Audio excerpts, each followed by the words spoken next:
नमस्कार, मैं ज्योति श्रीवास्तव और आप देख रहे हैं सी न्यूज भारत। वक्त हो चुका है यूपी बुलेटिन का, जिसमें बात होगी बरेली की, जहां आजाद हिंदू सेना, राष्ट्रीय सेवा संघ और समस्त गौरक्षक हिंदू संगठनों ने सौंपा ज्ञापन। आगे बात करेंगे झांसी की, जहां मऊरानीपुर में अवैध खनन के खिलाफ पुलिस ने बड़ी कार्यवाही करते हुए खनन माफियाओं पर शिकंजा कस दिया। ऐसी तमाम खबरों पर विस्तार से डालेंगे नजर। आज आजाद हिंदू सेना, राष्ट्रीय सेवा संघ, समस्त गौ रक्षक एवं विभिन्न हिंदू संगठनों ने जिलाधिकारी कार्यालय पहुंचकर ज्ञापन सौंपा। ज्ञापन में होली के दौरान तरुण वाल्मीकि की हत्या, बकरीद पर गाजियाबाद में सूर्य चौहान की हत्या और 30 मई को बरेली में ब्रजेश मिश्रा पर बिलाल घोसी द्वारा कथित चाकू हमले के मामलों में दोषियों के विरुद्ध कठोर कानूनी कार्यवाही की मांग की गई है। साथ ही 28 मई को बरेली के थाना बारादरी क्षेत्र में गौवंश और नवजात बछड़े के अवशेष मिलने के मामले में पुलिस अधिकारियों पर गौ रक्षकों के साथ अनुचित व्यवहार और धमकी देने के आरोप की निष्पक्ष जांच की मांग उठाई गई है। संगठनों ने समाज हित और गौ संरक्षण और जन जागरण के कार्यों में बेहतर प्रशासनिक सहयोग और जनप्रतिनिधियों द्वारा उनकी समस्याओं पर ध्यान दिए जाने की मांग की है। ज्ञापन देने वालों में अमित राठौर, सोनू राठौर ठाकुर और सहित दर्जनों लोग मौजूद रहे। देखिए, आज हम लोग ज्ञापन देने आए हैं। जिस तरह से लगातार हिंदू समाज के व्यक्तियों की हत्या की जा रही है, अभी एक गाजियाबाद में भी सूर्य चौहान की चाकू मार करके निर्मम हत्या कर दी गई, जिसमें केवल 1, 2, 3 व्यक्तियों के ऊपर कार्रवाई हुई, जबकि उसमें 7 व्यक्ति थे। अभी उन पर किसी पर कार्रवाई नहीं हुई। बरेली शहर के अंदर भी अभी कई तरह प्रकार से गौ माता की निरंतर हत्या की जा रही है और गौरक्षकों पर फर्जी मुकदमे करने की बात की जा रही है। अभी पिछली बार ईद के मौके पर इज्जतनगर क्षेत्र में बड़ी संख्या में गौवंश की हत्या की गई, जिसके अवशेष प्राप्त हुए, लेकिन वहाँ पर भी कोई उचित कार्रवाई नहीं हुई। जो वहाँ के इंस्पेक्टर साहब थे, अब उनका ट्रांसफ़र बारादरी क्षेत्र में हो गया। वहाँ पर भी ईद के मौके पर गौ माता की हत्या कर दी गई, अवशेष वहाँ प्राप्त हुए। एक जो उनके पेट में बच्चा था, उसके भी गला रेता पाया गया। इससे इनकी मानसिकता नज़र आती है किस तरीके से ये हिंदू समाज से घृणा करते हैं। उसके बाद अभी प्रेमनगर क्षेत्र में भी एक बिलाल घोसी द्वारा ब्रजेश मिश्रा के ऊपर जानलेवा हमला किया गया, जो चाकू उनकी पीठ में लगा, लेकिन उनकी जान बच सकी। लेकिन अभी तक प्रशासन की ओर से कठोर कानूनी कार्रवाई होती हुई नज़र नहीं आ रही है, जिससे इनके हौसले पस्त हों। लगातार जिहादियों द्वारा गौ माता की हत्या की जा रही है, हिंदू समाज के व्यक्तियों पर हमला किया जा रहा है। हम लोग यहाँ शासन प्रशासन से मांग करने आए हैं कि इन दोषियों पे कड़ी से कड़ी कानूनी कार्रवाई की जाए, एवं जो दोषी हैं जिन्होंने हत्या की, लगातार हत्या कर रहे हैं या गौवंश की हत्या कर रहे हैं, उनके घरों के ऊपर भी बुलडोजर की कार्रवाई की जाए। अन्यथा हिंदू समाज अपने स्तर से इन जिहादियों से और जो अपराधी हैं उनसे अपने स्तर से निपटेगा, क्योंकि गौ माता की हत्या किसी कीमत पर बर्दाश्त नहीं की जाएगी।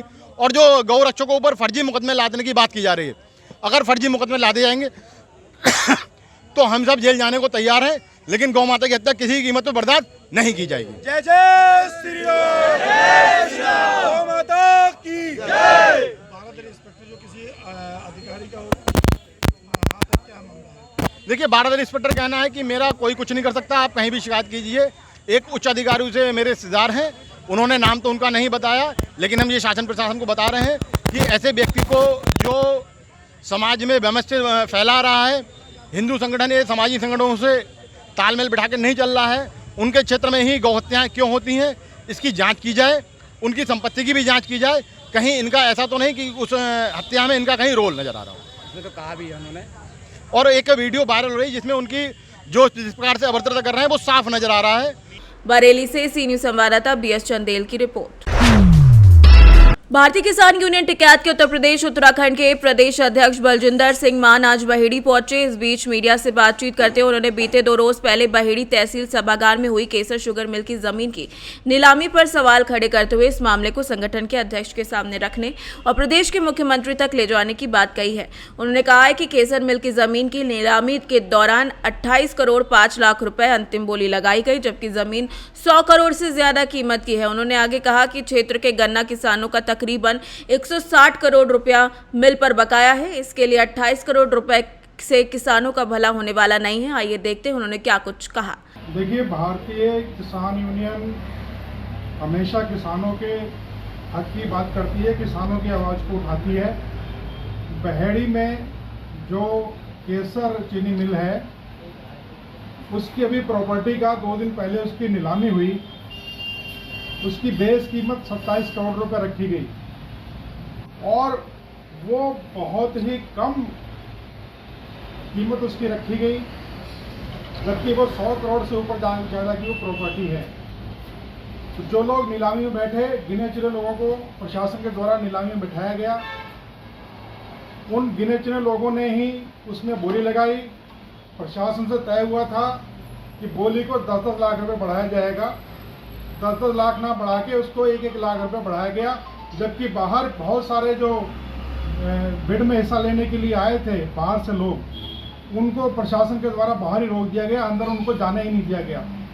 तो हमारा कहना ये है कि 27-28 करोड़ में यहाँ के किसान का भला नहीं होगा। 160 करोड़ रुपया किसानों का इस मिल के ऊपर बकाया है और 27-28 करोड़ रुपए से किसान का भला होने वाला नहीं है। किसान पहले ही बहुत ज़्यादा यहाँ का किसान दबा हुआ है, कई साल से पैसा उसका रुका हुआ है। हमारा ये कहना है कि इतनी सस्ती नीलामी नहीं होनी चाहिए। भारतीय किसान यूनियन और यहाँ का किसान इस नीलामी का विरोध करता है और प्रशासन से हमारी मांग है कि खुले मन से दोबारा से नीलामी इस ज़मीन की कराई जाए, ताकि किसान का कुछ अमाउंट किसान की जेब में चला जाए, उसके घर पे चला जाए, किसान का कुछ भला हो जाए। 100 करोड़ की प्रॉपर्टी को 27-28 करोड़ में नीलाम कर देना ये बहुत ही निंदनीय है। भारतीय किसान यूनियन इसका विरोध करता है और हम मुख्यमंत्री जी से भी इसके संबंध में बात करेंगे, अपने राष्ट्रीय नेताओं से, तो राकेश टिकैत जी से हम बात करेंगे कि इसकी मांग जो है हम माननीय मुख्यमंत्री के सामने रखेंगे, इसकी दोबारा से नीलामी कराई जाए। ये बहुत ही गलत हुआ है। बरेली से सी न्यूज़ संवाददाता अब्दुल वाजिद की रिपोर्ट। झांसी से खबर है, जहां महारानीपुर में अवैध खनन के खिलाफ पुलिस ने बड़ी कार्रवाई करते हुए खनन माफियाओं पर शिकंजा कस दिया है। खकौरा घाट पर की गई ताबड़तोड़ छापेमारी में अवैध खनन में इस्तेमाल हो रही लिफ्टर मशीन को जब्त कर लिया गया है, जबकि कई ट्रकों को भी पुलिस ने अपने कब्जे में ले लिया है। इस कार्रवाई से खनन माफियाओं में हड़कंप मच गया है। झांसी से सी न्यूज़ संवाददाता चंदू रायन की रिपोर्ट। कन्नौज से खबर है, जहां छोटे भाई ने बड़े भाई की हत्या कर खुद भी फांसी लगाकर अपनी जान दे दी। जमीन को लेकर दोनों भाइयों के बीच विवाद हुआ था। विवाद के दौरान छोटे भाई ने बड़े भाई पर धारदार हथियार से हमला किया था। बड़े भाई की मौत के बाद छोटे भाई ने भी अपनी जान दे दी। एक साथ दो भाइयों की हुई मौत से गांव में सनसनी फैल गई। मौके पर पहुंची पुलिस जांच में जुटी है। इंदरगढ़ थाना क्षेत्र के सहियापुर गाँव का मामला बताया जा रहा है। देखिए, थाना इंदरगढ़ के सड़ियापुर गाँव में सुबह 8:30-9 बजे दो भाई हैं। एक राम आश्रय उम्र 58 वर्ष है जो अविवाहित थे, और दूसरा भाई है राम भोले जिसकी उम्र 55 साल है। इन दोनों में विवाद हुआ और राम भोले ने अपने बड़े भाई राम आश्रय को कुल्हाड़ी मार दिया था, जिन्हें अस्पताल लाया गया था। इलाज के दौरान उनकी मृत्यु हो गई। इसी दौरान राम भोले ने घटनास्थल से लगभग 200 मीटर दूरी पर जाकर के एक पेड़ से लटक करके आत्महत्या कर ली है। इस संबंध में दोनों का डेड बॉडी पंचायतनामा पोस्टमार्टम की कार्रवाई हेतु भेजा गया है और घर वालों से जानकारी कर उनसे तहरीर प्राप्त की जा रही है और सारी विधिक कार्रवाइयाँ की जा रही है। कन्नौज से सी न्यूज़ संवाददाता महेश गौड़ पप्पू की रिपोर्ट। समाजवादी पार्टी महाराजगंज के पदाधिकारियों और कार्यकर्ताओं ने सोमवार को जिलाध्यक्ष विद्यासागर यादव के नेतृत्व में कलेक्ट्रेट परिसर पहुंचकर धरना प्रदर्शन किया। राज्यपाल को संबोधित 8 सूत्रीय ज्ञापन जिलाधिकारी को सौंपा। धरने को संबोधित करते हुए विद्यासागर यादव ने डीजल, पेट्रोल और रसोई गैस की बढ़ती कीमतों, ईंधन की किल्लत, महंगाई, बेरोजगारी, कानून व्यवस्था, पेपर लीक और आरक्षण में कथित अनियमितताओं को लेकर प्रदेश सरकार पर निशाना साधा। उन्होंने आरोप लगाया कि भारतीय जनता पार्टी की सरकार हर मोर्चे पर विफल रही है और आम जनता, किसानों, युवाओं तथा कमजोर वर्गों की समस्याओं की अनदेखी कर रही है। उन्होंने कहा कि इन समस्याओं का समाधान 2027 में समाजवादी पार्टी की सरकार बनाकर अखिलेश यादव को मुख्यमंत्री बनाकर ही संभव है। इस दौरान वरिष्ठ नेता सुशील टिबड़ेवाल, अमित चौबे, राहुल शर्मा सहित कई लोग मौजूद रहे। मांग जो है बहुत सारी है और सब लब्बो लुआब यह है कि महंगाई चरम पर है। इस समय केंद्र सरकार, प्रदेश सरकार दोनों फेल है। जिस दिन मोदी जी ने देश की जनता को संबोधित किया कि डीजल पेट्रोल कम इस्तेमाल करें, गाड़ियां कम चलाएं, दाल कम खाएं, कड़ू का तेल कम प्रयोग करें, उसी दिन लग गया था कि यह सरकार के हाथ पांव फूल गए हैं और सरकार अपना हाथ पांव पसार चुकी है। आर्थिक मोर्चे पर सरकार पूरी तरह फेल है, विदेश नीति में पूरी तरह फेल है। आज रुपए का मूल्य बहुत ज्यादा गिर गया है, डॉलर महंगा हो गया है। इस नाते यह कह रहा है सोना मत खरीदो, दाल मत खरीदो, कड़ू तेल मत खरीदो, क्योंकि जो भी सामान ये विदेश से मंगाते हैं उसका भुगतान डॉलर में करना पड़ता है। जो आज के 10 साल पहले 60 रुपए में $1 मिलता था, वह आज 95-97 रुपए में डॉलर मिल रहा है। उस वस्तु का दाम 1.5 गुना हो गया है। इस नाते इनके हाथ पांव भूल गए हैं, आर्थिक नीतियां इनकी बेकार रही है, विदेश नीति बेकार रही है। जिन देशों से दोस्ती होनी चाहिए उन देशों से दोस्ती नहीं है, और जो हमेशा दुश्मन रहे हैं, आज नहीं स्वतंत्रता के बाद से ही अमेरिका भारत का दुश्मन रहा है, और उन देशों से इन्होंने अपना गांठ जोड़ा है। महाराजगंज से सी न्यूज संवाददाता अंगद शर्मा की रिपोर्ट। खबर शाहजहांपुर से, जहां पुलिस अधीक्षक के निर्देश के अनुसार अपराध की रोकथाम और चिन्हित किए गए अपराधियों वांछित अभियुक्तगण की गिरफ्तारी और अपराध की रोकथाम के परिप्रेक्ष्य में प्रचलित अभियान के क्रम में अपर पुलिस अधीक्षक ग्रामीण के निर्देशन में क्षेत्राधिकारी पुआया के निकट पर्यवेक्षण और प्रभारी निरीक्षक पुआया के कुशल नेतृत्व में पुलिस टीम को बड़ी सफलता हासिल हुई है।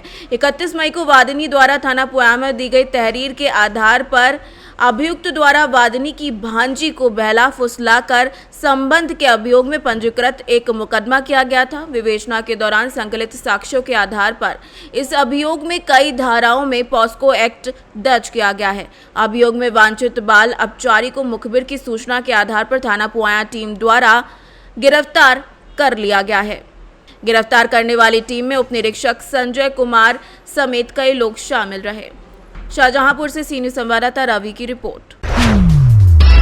खबर शाहजहांपुर से, जहां धनपतगंज थाना क्षेत्र स्थित हारौड़ा बाजार में 2 अग्रहरी पक्षों के बीच पुरानी रंजिश और लड़का लड़की के पूर्व संपर्क को लेकर विवाद हिंसक झड़प में बदल गया, जिसमें दोनों पक्षों के बीच लाठी डंडे चले और कई लोग घायल हो गए। सूचना पर पुलिस और यूपी 112 की टीम मौके पर पहुंची और घायलों को अस्पताल भिजवाकर स्थिति को नियंत्रित किया। घटना के बाद पुलिस की भूमिका को लेकर सवाल उठे, हालांकि पुलिस ने लापरवाही के आरोपों से इनकार किया है।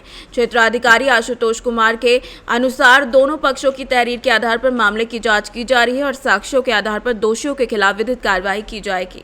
आज दिनांक 1 जून 2026 हरौड़ा बाजार थाना धनपतगंज क्षेत्र में 2 अग्रहरी पक्षों के बीच मारपीट के संबंध में सूचना प्राप्त हुई। सूचना प्राप्त होते ही पुलिस टीम तत्काल मौके पर पहुंची और वहां पर मजरूबों को अस्पताल पहुंचाया गया। इस संबंध में पूछताछ करने पर यह पता चला कि दोनों पक्षों के बीच लड़का एवं लड़की के बीच पूर्व संपर्क की बात सामने आई है। इसमें दोनों पक्षों द्वारा तहरीर दी गई है, जिस पर गंभीरतापूर्वक जांच कर अग्रिम विधिक कार्रवाई प्रचलित है। मौके पर कानून व्यवस्था की स्थिति सामान्य है।